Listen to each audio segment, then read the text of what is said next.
کیا سمجھتے ہیں حساب صرف نمازوں کا ہونا ہے؟ ہم کیا سمجھتے ہیں کہ حساب صرف ہم سے سجدوں کے بارے میں پوچھا جائے گا؟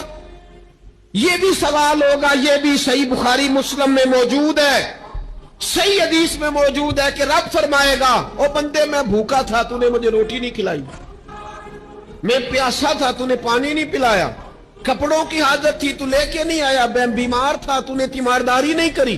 مالک تو کھانے سے پاک، پینے سے پاک، پہننے سے پاک، بیماری سے پاک۔